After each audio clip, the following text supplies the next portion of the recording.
have our panelists up here.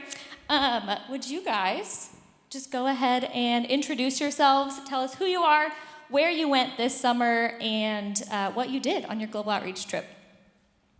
My name is Jessica. I went to Guatemala and Belize in the Central America trip, and I helped install water filters into people's homes because the drinking water there is terrible. And while we were there, we also got to share the gospel and just evangelize to the families we were working with and just share them the love of Christ. So, yeah. My name is Dominic. I went to Tajikistan over the summer, and we did some street evangelism over there. We made a lot of connections with mostly college-aged people just walking around and going to some campuses that they were at, and so that's kind of what we did over the summer in Tajikistan. My name is Kenzie. I went to East Africa, and we worked with an anti-sex trafficking organization, and it was their summer break, so we got to put on a VBS camp for them and play fun games and worship, and yeah, just get to experience their life, so yeah. My name's Alyssa. I did the same thing she did. All right. Hi guys, my name's Taylor. I went to the Philippines this summer, and we worked with an organization called Kids International Ministries. So we helped put on a bunch of different VBSs. We went to a bunch of different orphanages and really just engaged with the youth culture there at their church and then also just in their communities. Awesome. So today, I'm super excited that we get to hear from all of these people on their trips. This is not representative of all of our trips this summer, so if you know somebody that went on a global outreach trip, make sure to ask them about their experience too. But let's kick it off with, what was your favorite part about going on a global outreach trip this summer? We can start with Jess. My favorite part of the trip was just the community that I went in with the team here, and we also paired with a couple different universities to Guatemala and Belize. And those were like instant, lifelong friendships. It was absolutely incredible. And then also there's the community that we made within the locals. Like, we would go into people's homes and they were so welcoming and so inviting. Some people weren't, but most were. And there was like one lady, she was like, "Oh, you're part of my family now. If you ever come back, like, you're welcome here. You have a place to stay. Like, I'll feed you." Like, it was just so cool to just see how loving people were, and we're so excited to see us there. That was definitely the best part. So for us in Tajikistan, just to kind of piggyback off what she said, I mean, the hospitality was amazing. You'd go everywhere, people would welcome you with open arms into their house, into just their stores, would always want to talk to you, especially because you're a foreigner. They love talking to you, so for us that was awesome because we got to share a lot about Jesus to these people who just wanted to talk. And so that was definitely my highlight of going on the trip, but also, I mean, making friends with the people in your team. There's a lot of the times you get matched with people, you don't even know who they are, and by the end of it, you guys are best friends. So that's also a great part of it as well. Kenzie, what about you? My favorite part had to be the worship. The girls were just so spirit-filled, and they love to sing, they love to dance. They're much better dancers than me. They tried to teach me so many dances, but just not my thing. But yeah, it was really cool to just get to worship with all of them, and yeah. Something that was really sweet, I got to visit a lot of these trips this summer, and that Tanzania was one of them I got to visit, and I think Kenzie learned a song as well that she might be willing to teach us today. Sure. Okay. Yes. So, okay, I'll sing a song, but I'm gonna need some participation. Can you guys participate? Okay. I'm gonna sing a verse, and then there's a part that requires kind of a response. So I'll teach it to you really quick. It's literally 2 syllables. So I'll say, "Eya, eya," and you guys will repeat, "Eya." So let's practice really quick, okay? Eya, eya. Eya, eya. Okay, cool. Okay. You guys sound almost as good as the girls, but they're amazing. So I'll sing a verse, and then we'll do that, okay? I need a little bit louder, though, because I'm really stepping out, okay? All right. Also, it's in Swahili, so it's okay if you don't understand. Nina sababuya kukusifue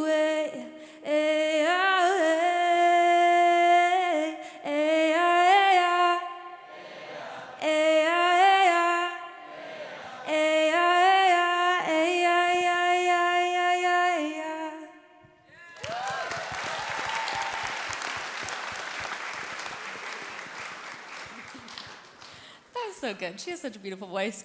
And truly, the girls over there, like every single one of them has the most beautiful voice. It's so sweet. I also would love to hear from a couple of you about maybe what was the hardest part or a challenge that you faced on these trips that you overcame while you were there. Want to kick us off? Yes, I can kick us off. The hardest part for me was honestly coming back. I got into like this routine and I was like, I have so much purpose. Like I'm serving the community. Like this is my job while I'm here for 2 weeks. And then I came back and it was the middle of summer break and none of my friends were out because we get out really early here. So I was just at home and I was like, what do I do with my life? Like I can't install water filters here because we have clean water. And I was like, what the heck's going on? So the hardest part was just like that transition back because I kind of dived in head first and just kind of wanted to stay there. So that was the hardest part for me.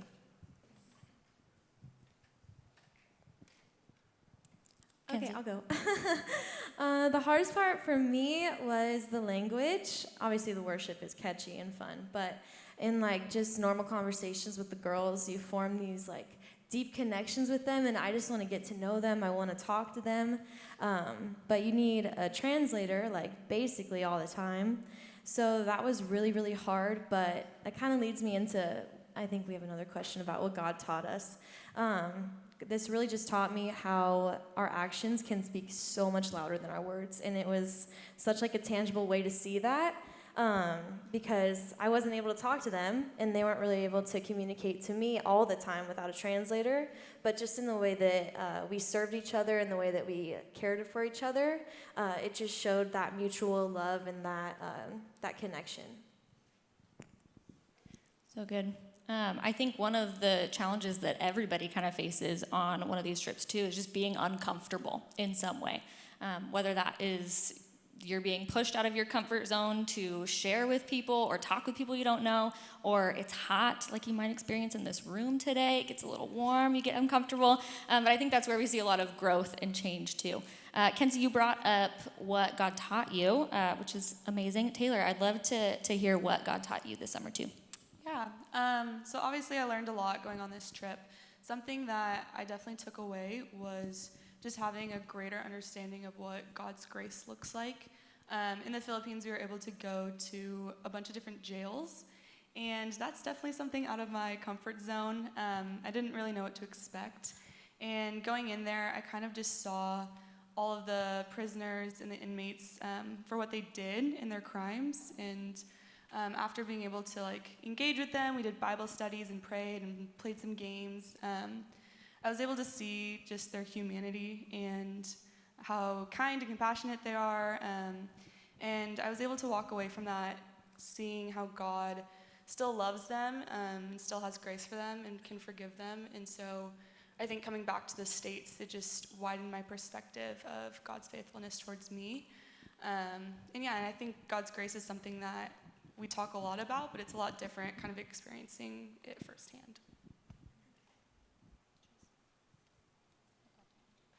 What God taught me. I think God really told me and like showed me that it's okay to be stretched and to be uncomfortable, like kind of what Kayla was saying, of like I have been out of the country, but I had never like served and done like hands-on ministry like this.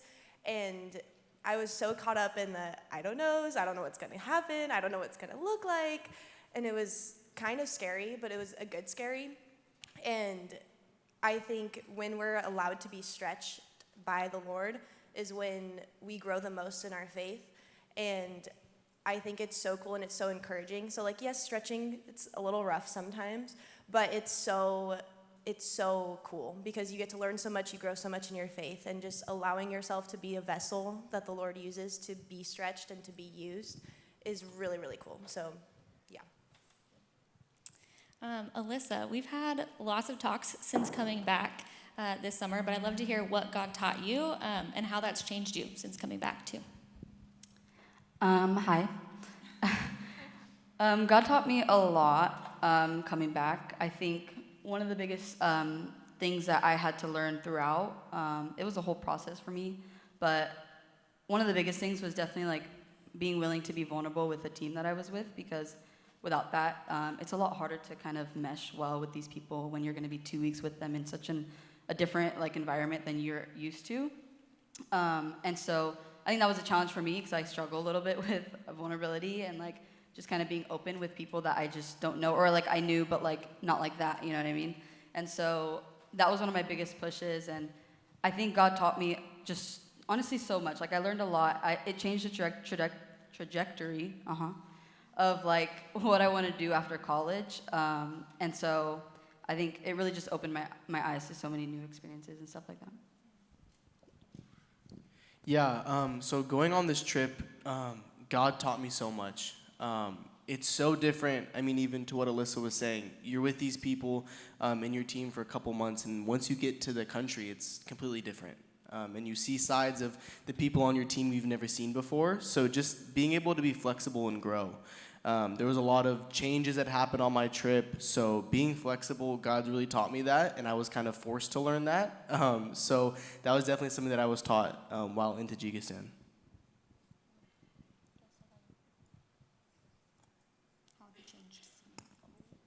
How have I changed? I think changing in the way that I'm seeing the Lord like working in my community here, because overseas and in like Guatemala and Belize, it was so obvious that the Lord had been working and the Lord was working through us. Like we were tangibly giving them like gifts that were gonna like save lives, and like having these conversations with people that were so broken and so hurt. And I think what's really common in like at least our culture today is that like we have an invisible God, like he's working behind the scenes. Like, you know, you don't really see him like ba ba ba like working. And like going overseas and seeing that of the little ba ba ba's, that I'm like, that's happening here. It's just I need to be looking for it, and I need to be willing to like be stretched and be able to like step into it. And like, how can I be used to like see God working like right now? Not just like planting seeds, but like also doing that, but like seeing like seeds sprouted and like bloom and grow. And I think that was really cool. I think it's so sweet to be able to go anywhere and see that God is already moving and working in those places, right? And we get to be partnered with him in those different places and with those ministries, but it's pretty amazing to see it for yourselves in person. Would a couple of you share maybe a God story that you have from this summer, a way that you either saw God move in your own life or through your team or through the ministry and the people that you interacted with? Yeah, so for our team, it was a little challenging because we're going out in a country where no one speaks the language and we didn't have any translators. So we just had to try to go out and ask people if they spoke English. So our biggest rejection was people just didn't speak English. So eventually, after a couple of tries, I was able to find someone that did speak English, and he had just graduated college, aspiring to be a lawyer, and we were able to walk around the capital city, Dushanbe. We walked around there for about 2 hours together. We walked 4 miles around the city, and we just talked. We talked about a lot, and eventually we were able to get on to the topic of religion. And obviously he was a devout Muslim, that's what he believed. I'm not. And so I shared him with what I believe and why I believe it. And he was very open to hearing me. He didn't give his life to God and lay everything down, but I was able to get him connected with long-term missionaries there. And I was also able to pray over him and pray with him, and so able to share the gospel with him and do all of that work. And so that was definitely a major God story, and something I was not expecting going into that. Taylor? So another story that I have from the Philippines is poverty there is really extreme, and something that we learned when we first got there was that poverty is a mindset in the communities. So they believe that they are poor and that's all there ever will be. So a lot of our ministry was meeting their practical needs, so giving them food and clean water. And then through that, we were able just to have conversations about what it looks like to meet their needs spiritually as well. And so I think just being able to serve in such a practical way, you really see God show up. And I think that's something that I want to take back here in the States. But yeah, just learning to engage in conversations with people, even when you're just meeting simple needs. In East Africa, it was an anti-sex trafficking organization. So a lot of these testimonies and the background of these girls was tragic. It was very, very sad. And I think the biggest thing that stood out about that was that you would never know. Like, if those girls were walking on the street, they have the most joy that I've ever seen in anybody. And in telling their testimonies, their focus, it was never on the tragedy that had happened to them. It was always on how God had moved through that tragedy and how he had brought good things from such a hard situation, such a sad situation. And so the God story is these girls, a lot of them were mothers, and a lot of them were very young. A specific mother was 14, and she had like a 1.5-year-old, I believe. Yeah, I think she was about 18 months. And she just was so joyful. She would tell this testimony of this tragic time, and she was able at the end of that, even at 14 years old, to say, but God is good. I know he has good plans for me. And she was just really a joy for the whole entire community of that Courage House. And yeah, she was just amazing, and that was just the theme of all the girls, was tragedy that God had moved through even at such a young age, and they were able to verbalize that and live that out with such joy. Yeah, that is present, I think, everywhere that we see. Like, you expect these people not to have as much joy given the circumstances they're in, and you really see that joy is so not dependent on circumstances, and it's really sweet to see. Well, all of these panelists went on a trip this summer. They're all also going on a trip next summer. So I would love to hear from a few of you. Why go on a trip? Why should somebody else go on a trip?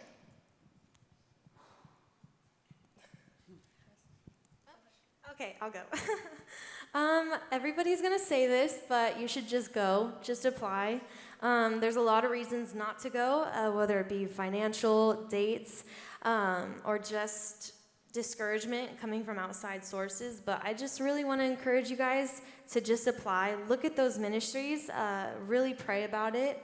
If the Lord is calling you to go, then he has something for you there. And I think it's okay to be expectant that he will move if you're obedient to that. So just apply. I think our theme this year is just do it. So stole it from Nike, but yeah, just apply. Yeah, I think what Jessup does here with Global Outreach is such a unique opportunity to, like, everything's laid out for you. You just need to show up. And it's really easy to, like, actually get everything done, and, like, Kayla will be on you to make sure that you have everything done. And it's such a unique opportunity because, like, what stopped me from serving in the past, because I've always had a heart to, like, go out and serve, but I just didn't know how, is, like, it wasn't just, like, here you go, just, like, sign at the bottom and you're going type thing. It was a lot more steps, a lot more, like, a bigger process and a bigger burden, where, like, all the burden is taken out here and you just have to, like, show up and then you're good. And I think it's such a unique opportunity that you don't really get anywhere else. So take advantage of it while you're here. Alyssa, why should somebody go on a trip? I think our testimonies are enough of a why, in a sense. I mean, you can have a similar experience, but I also think we're all called to serve, whether it's here or whether it's globally. We learned from some of the field workers over in East Africa that just how big sex trafficking is. It's literally everywhere. Like, I found out that the Galleria Mall is, like, one of the biggest hotspots, and, like, that took me, like, so I'm from SAC, and I'm like, you know, it would make more sense for it to be Arden, but it's Galleria. And so, anyways, that being said, you could serve here, you could serve globally, but I think even aside from, like, all the burden, that, I mean, if that's the word to use, but, like, you know, yes, it's a lot of money. Yes, it can be slightly stressful at times, but I think that's where trust comes into play, and that's where faith comes into play. And I think for me, at least, all of that was gone the moment that I got in the car to start driving to the airport. Like, it didn't matter at that point, because it was like, we're here, you know, and I'm going, and I'm letting go all of that stress. I'm going to be fully present where I'm at here, and serving these girls. But yeah, so I don't know. I think if you feel the tug on your heart, definitely pray heavily on it, and be sure that you want to go, and don't be afraid to sign up just because of the extra things, because it'll all work out if you truly trust in God, to be honest. And obviously, faith without works is dead. I'm a logical mind too. You know, sometimes some people got to put in the fundraising. As much as I wish, like, you know, a millionaire just dropped the money on me or something, like, that sounds amazing. But like, at the end of the day, I think you have a deeper appreciation when you do get to put in that work and fundraise, and you did it yourself, you know, and it makes you appreciate so much more the work that you're doing, I think. So, yeah. To expand on that, Taylor and Alyssa, what would you say to a student who is feeling discouraged about fundraising for the trip or is just overwhelmed by the cost to go? Yeah. So I've heard about global outreach for all my years at Jessup, and something that discouraged me from going in the past was finances. I was actually under the impression that I had to pay all the money myself, and that's not true. So the fundraising that Global Outreach does is enormous. We do multiple different fundraisers throughout the year. You get to do it with your team, so you never are alone in that process. And actually, there's never been a student who's been able to not go on a trip because of money or finances. So I would say if finances is your reason to not go on a trip, don't let it be. I know it's cliche, but God will provide you the funds that you need to go if that's something that He's calling you to do.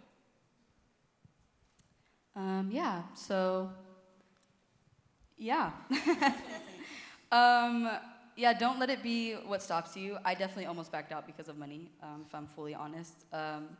But at the end of the day, I kind of, had to put like full trust, but also like practically, like I just figured out a way of like, how can I do this? Because I really want to. I think that desire will motivate you to put the work in, but also Global does set you up really well to be able to fundraise. And you're not just doing it by yourself, you're doing it with your team. Like everybody's in the same boat. And so I was discouraged for a moment too, because it felt like I was the only one on my team that wasn't like, didn't have any momentum with my funds. And I was just like, you know, what's going on? Like, God, like, is this even supposed to happen anymore? Like, obviously all the doubt just like swarmed my mind, but at the end of the day, like, you just have to put your trust in Him, and everybody's gonna move at different paces, but at the end of the day, it's gonna happen. All right, one final question for all of you. If you could leave everybody in this room with one piece of advice if they are thinking about applying for a trip, what would that be? I would say don't get caught up in the I don't knows. There's so many I don't knows when like traveling outside of the country and just like the whole process. Like that's what got me the most anxious the whole time last year when like preparing. It's like, I don't know what it's gonna look like. I don't know this.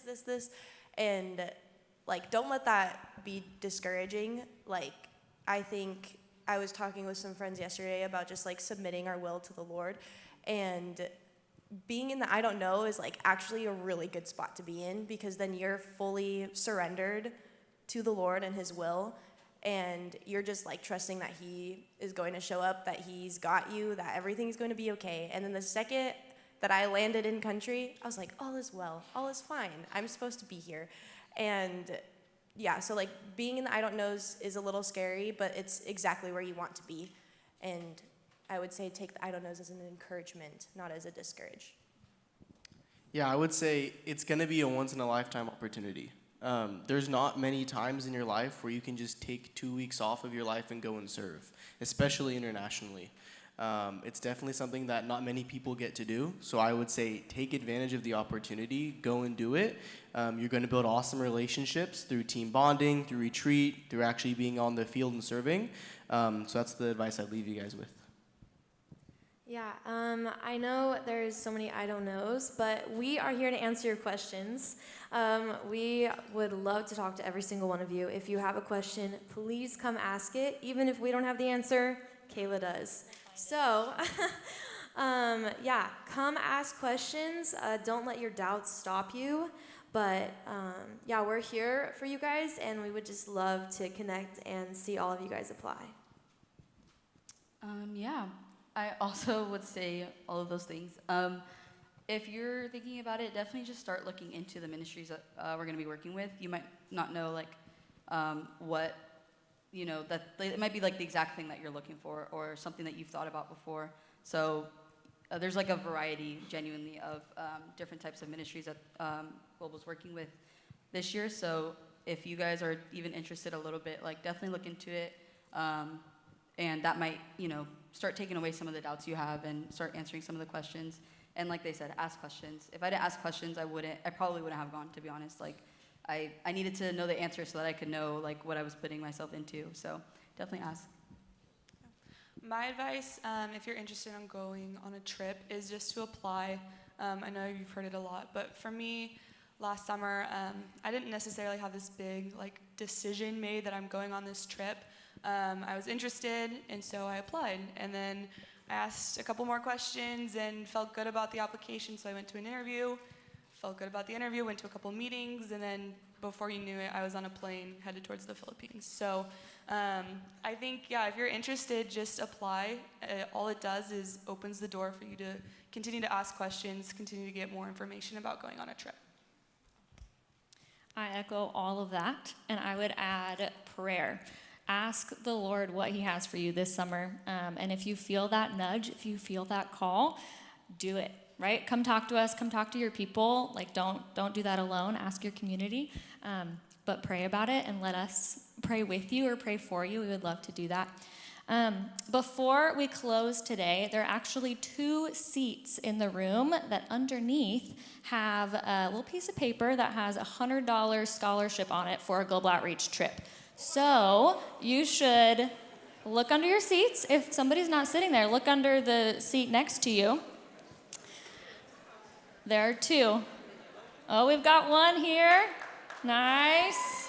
Another one. Yes. Okay. To claim those, either bring it by Student Life or find us out in the table in the courtyard, and we will apply those to your trip if you apply for a trip this year. Thank you all so much. We would love to talk with you more and pray with you. I'm going to pray for us now to close and send you off on your days. Dear Heavenly Father, God, we just thank you so much for this day. We thank you for the opportunity that you have given us to travel all across the world, to see how you're working in different cultures and different countries and through just so many different people. God, I pray that you would continue to give us clarity and wisdom and guidance for what this next year looks like for all of us. God, that you would provide in abundance just the faith, the trust, the finances for us to be able to go and serve you, Lord, and serve your people in just so many new ways. Jesus, we thank you. We ask just for your presence in this day. We love you. In your mighty name, amen.